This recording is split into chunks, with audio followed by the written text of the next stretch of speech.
Praise the lord. నేను ఇప్పుడు చెప్పబోయే సిట్యుయేషన్ 2017 అరౌండ్ నవంబర్‌లో జరిగింది. ఆ రోజు సండే.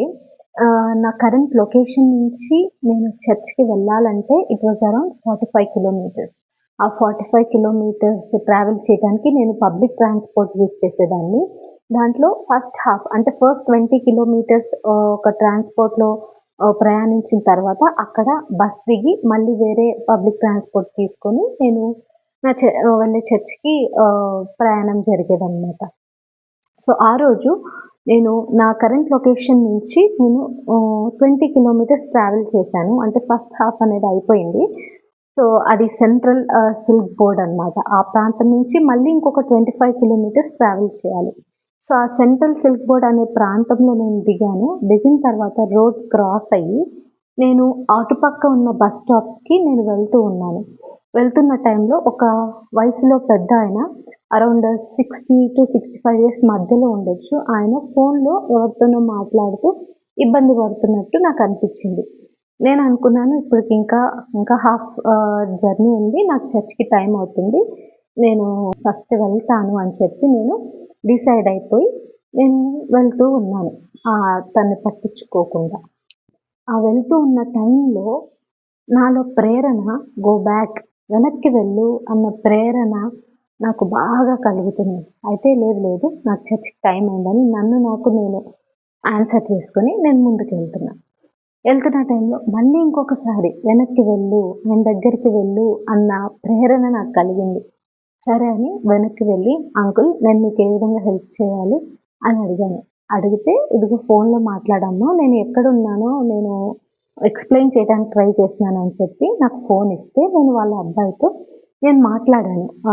మీరు ఏ ప్లేస్‌లో ఉన్నారు? అంకుల్ ఈ ప్లేస్‌లో ఉన్నారు అని మాట్లాడితే తెలిసింది అంకుల్ తను వెళ్ళాల్సిన ప్రాంతము ప్రస్తుతం ఉన్న ప్రాంతమే అనుకోని తను కన్‌ఫ్యూజ్ అయ్యారు.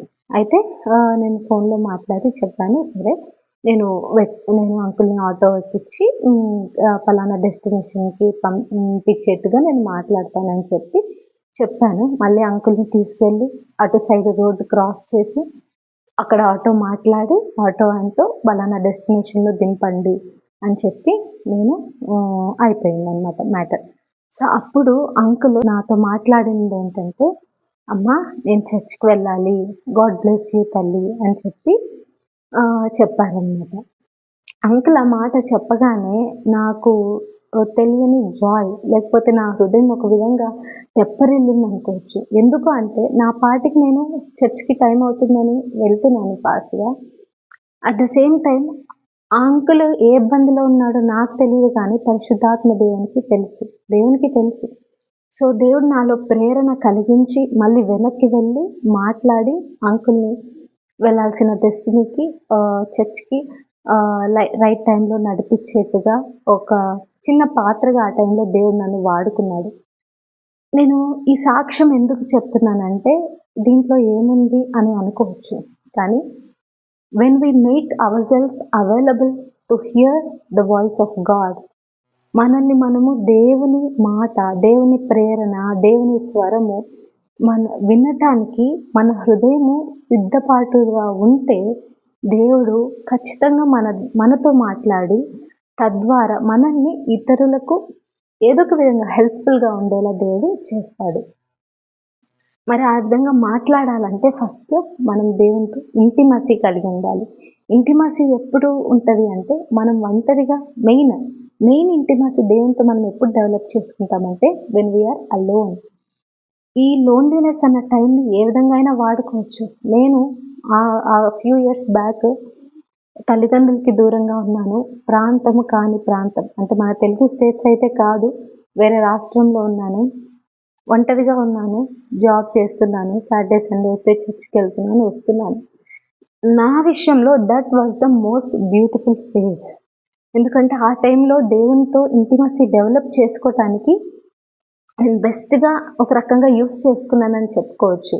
తర్వాత లేదా అంటే ఉండొచ్చు. మ్యారేజ్ అయిన తర్వాత ఆయా రెస్పాన్సిబిలిటీస్ వస్తాయి కాబట్టి అప్పుడున్నంత టైము, అప్పుడు ఉన్నంత అవైలబిలిటీ మనం ఒక్కొక్కసారి ఇప్పుడు ఉండకపోవచ్చు. బట్ స్టిల్ మనము లోన్లీగా ఉన్నప్పుడు we need to use that specific time.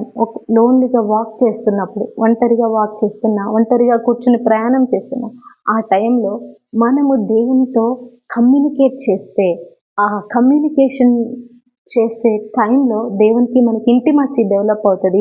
అప్పుడు దేవుడు మనతో ఏం మాట్లాడుతున్నాడు, మనకేం చెప్పాలనుకుంటున్నాడని మనము వినగలిగే స్థితిలో ఉంటాం. ఫస్ట్ ఈ ఇంటిమసీ, లోన్లీ టైంలో ఉన్నప్పుడు మనం ఇంటిమసీ డెవలప్ చేసుకోగలిగితే, when we are in the midst of people, ప్రజల మధ్యలో ఉన్నప్పుడు కూడా దేవుని యొక్క ప్రేరణ లేదా దేవుడు మనతో ఏం మాట్లాడాలనుకుంటున్నాడు, లేకపోతే ఆ టైంలో ఏం చేయాలి in the midst of people అన్న ఆలోచన కూడా, అన్న తలంపు కూడా దేవుడు ఇచ్చింది మనం క్యాచ్ చేయగలుగుతాం when we use our lonely time to develop an intimacy with God.